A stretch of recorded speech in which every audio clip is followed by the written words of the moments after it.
iyong pananaw, ano ang pinakamahalagang gampanin na ginagampanan mo sa iyong pamilya? Bilang isang magulang, nagagampanan ko naman yung mga tungkulin ko bilang isang ina sa pamagitan ng pag-alala at naibibigay ko naman yung mga kailangan ng aking anak. Okay. Sa iyong mga responsibilidad, paano mo napapanatili ang balansing relasyon sa pamilya at sa iba pang mga gawain? Kailangan din ng time management, tsaka yung mga daily routine mo, kailangan ginagawa mo araw-araw, walang pagbabago. At saka yung, kumbaga, nagmamasas ako pero yung lahat ng yung mga gustong itulong sa anak ko, kumbaga, nabibigyan ko sila ng time kahit na anong oras, kahit gabi, kahit anong umaga. Nandiyan pa rin ako para sa kanya. Kung may isang aral na gusto mong ipamana sa susunod na henerasyon tungkol sa pagiging responsabling bahagi ng pamilya, ano ito at bakit? Yung mga naituturo ko sa kanya magandang asal, yung kailangan may takot sa Diyos, yung mabuting tao, sa kapwa, yun yung kailangan itulong niya sa next generation. Sa iyong pananaw, ano ang pinakamahalagang gampanin na ginagampanan mo sa iyong pamilya? Sa aking pananaw, ang pinakamahalagang gampanin o ginagampanan ko sa aking pamilya ay ang pagiging gabay at suporta ng bawat isa. Mahalaga ang pagbibigay ng pagmamahal, pag-unawa at pagrespeto upang mapanatili ang matibay na ugnayan sa pamilya. Sa iyong mga responsibilidad, paano mapapanatili ang balanseng relasyon sa pamilya at sa ibang pang mga gawain? Napapanatili ko ang balanseng relasyon sa pamilya at iba pang gawain sa pamamagitan ng tamang pagpaplano at pagbibigay ng oras sa bawat aspeto ng buhay. Mahalaga ang komunikasyon upang maunawaan ang pangangailangan ng bawat miyembro ng pamilya at maiwasan ang hindi pagkakaunawaan. Kung may isang aral na gusto mong ipamana sa susunod na henerasyon tungkol sa pagiging responsableng bahagi ng pamilya, ano ito at bakit? Ang isang gusto kong ipamana sa susunod na henerasyon ay ang pagpapahalaga sa responsibilidad at malasakit sa pamilya. Mahalaga ito dahil ang pamilya ang pundasyon ng ating pagkatao. Dito tayo natuto ng tamang asal, respeto at pagmamahal. Sa iyong pananaw, ano ang pinakamahalagang gampanin na ginagampanan mo sa pamilya? Siyempre, ibibigay mo lahat ng pangailangan nila, lahat ng kaya mo ibigay. Sa iyong mga responsibilidad, paano mo napapanatili ang balanseng relasyon sa pamilya at iyong mga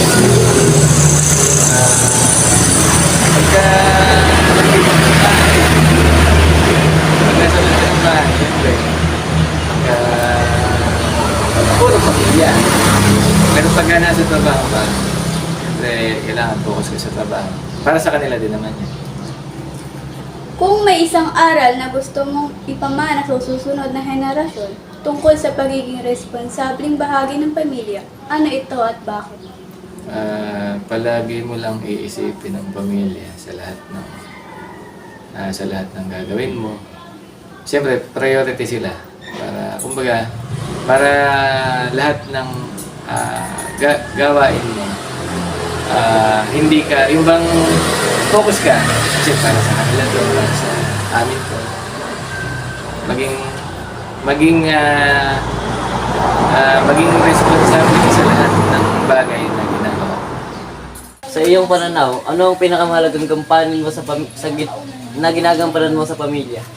Ito yung pagkalinga sa pamilya.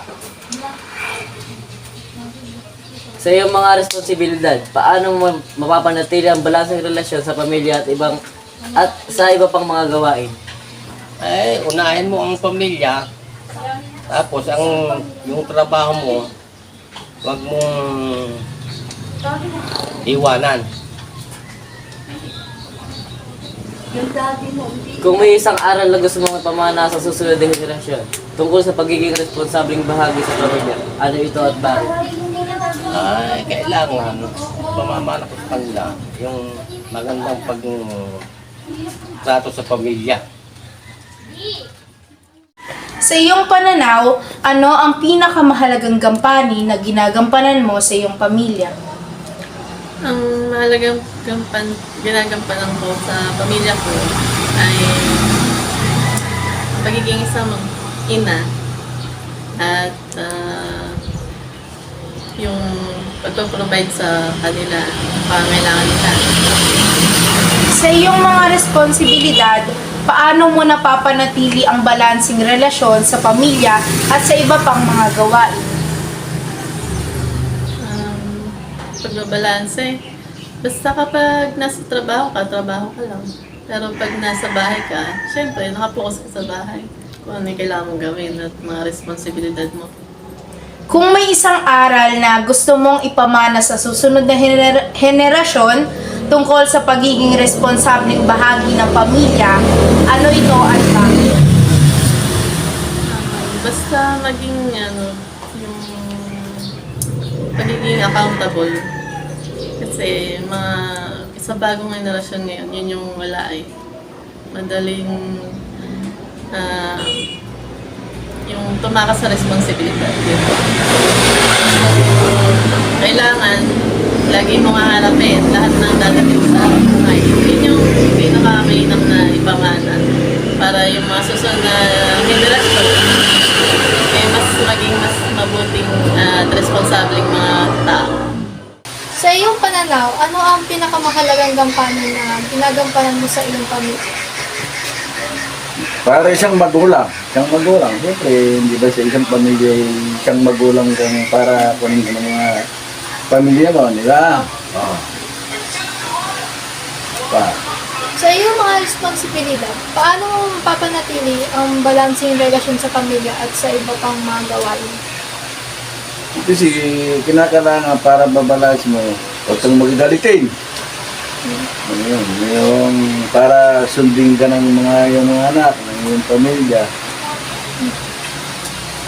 Siya pa, kasi kami, Emilip eh. Siyempre, yung simba ka. Siyempre, isang kwan yung magsimbahan, di ba? Nakakuha ka sa Panginoon, di ba?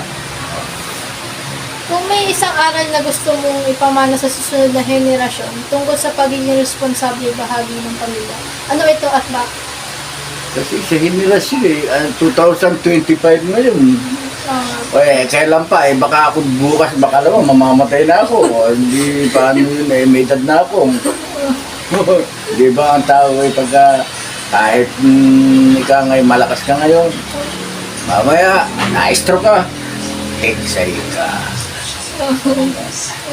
Kasi doon sa, ulit, may tumilit ka. Kung may isang aral na gusto mong ipamana sa susunod na henerasyon tungkol sa pagiging responsable bahagi ng pamilya, ano ito at bakit? Kasi tungkol sa Panginoon, yung matutong yung mga pamilya mo, matutong tumawag sa Panginoon. Siya pa, kung sila sa katulad ng mga apo ko, ay tama na yun. Sa iyong pananaw, ano ang pinakamahalagang gampanin na ginagampanan mo sa pamilya? Sa akin bilang sa anak, ang para sa akin na the best na ginagampanan ko ay yung pag-alala sa mga magulang ko, pagbibigay ng financial assistance, pagdalaw-dalaw sa kanila. Yun ang malaking bagay para sa akin. Sa iyong mga responsibilidad, paano mo napapanatili ang balanseng relasyon sa pamilya at sa mga iba pang mga gawain? Sa aking trabaho, kahit gano'n man ako busy, lalo silang naalala. Tumatawag-tawag ako sa kanila, kinakamusta ko. Pagka may kulang, ano ba rin mga kulang ng bigas ko, ng gasol, nagpapadala tayo. Yun. Kung may isang aral na gusto mong ipamana sa susunod na henerasyon tungkol sa pagiging responsableng bahagi ng pamilya, ano ito at bakit? Ang gusto ko ipamana sa kanila, yung pulutin sa akin mga magandang ginagawa ko, yung pag-alala ko sa mga pamilya ko, yung isang mabait na anak, para makita ng ibang henerasyon yung mga magandang gawi. Sa iyong pananaw, ano ang pinakamahalagang gampanin na ginagampanan mo sa iyong pamilya? Dito sa bahay, ang ginagampanan ko talaga yung mag-tricycle. Kahit ako'y nahihirapan, diretso pa rin. Pagdating dito sa bahay, daba pa rin. Ang pinakatenga ko talaga yung kung kakain ng kapakain ng mga hayop dito. Kaya ngayon, yung nairaraos ko rin ang aking pagkaama. Mga responsibilidad, paano mo na papanatili ang balansing relasyon sa pamilya at sa iba pang mga gawain? Pagbabalance yan, yung kumisan ako'y napapagalitan ni Mrs. Kung sa lubong ko ako'y nakainom. Pero yung nakakayanan ko pa rin aking trabaho bilang isang ama. Kung may isang aral na gusto mong ipamana sa susunod na henerasyon tungkol sa pagiging responsableng bahagi ng pamilya, ano ito at bakit? Bait. Sana maging masunurin sa ama, gano'n. Hanggang amoy malakas pa, yung dadalhin mo, yung Pag ikaw na din. para kumain. Dadalhin mo yung aking pangaral sa iyo. Habang ako'y bumubuhay. Okay na. Thank you, tatay. Sa iyong pananaw, ano ang pinakamahalagang gampanin na ginagampanan mo sa pamilya? Ay, pag-aasikaso ko sa kanilang lahat. Basta't kaya ko, gagawin ko lahat. Aasikaso ko lang sila. Sa iyong mga responsibilidad, paano mo napapanatili ang balansing relasyon sa pamilya at sa iba pang mga gawain? Basta't kaya ko, ginagawa ko. Huwag lang may naramdaman ako. Hindi talaga ako makakapagtrabaho hanggat kaya ko. Kung may isang aral na gusto mong ipamana sa susunod na henerasyon tungkol sa pagiging responsableng bahagi ng pamilya, ano ito at bakit? Sinabi ko kanina, hindi na makatapos ng pag-aaral. Gusto ko din. Nakita silang makatapos. Kaya yun na, makasama. Pagmahal sa magulang. Sa iyong pananaw po, ano po ang pinakamahalagang gampanin niyo po na ginagampanan mo sa pamilya po? Siyempre, pag-aalaga. Pag-aalaga sa mga apo, sa mga anak. Diba, alagaan mo yun. Tapos, pag nagkakadahilan, ikaw din ang mag-aalaga, di ba? So, ganun lang yun. Sa iyong mga responsibilidad po, paano po napapanatili ang balansing relasyon niyo po sa pamilya at sa iba pa pong mga gawain? Ay, pare-parehas na lang yun. Pagka ako, iutos ko sa mga apo ko, gano'n. Pagka hindi ko kaya, iutos ko sa kanila. O, di ba gano'n yun? O, tutulungan nila ako. Siyempre, hindi ko kayang gawin yung lahat na yun eh. Tutulungan nila ako para nang tulong-tulong kami. Di ba? Kung may isang aral na gusto mo pong ipamana sa susunod na henerasyon po tungkol sa pagiging responsableng bahagi ng pamilya, ano ito at bakit po? Ay, siyempre, yung mga apo ko, tapos nagsasabihan ko sila na huwag silang gagawa ng masama, huwag mong hindi siyempre, pagka magdadamay sa mga barka-barkada, o sasawayin ko sila sa ganun. Hindi pwede yung barkada.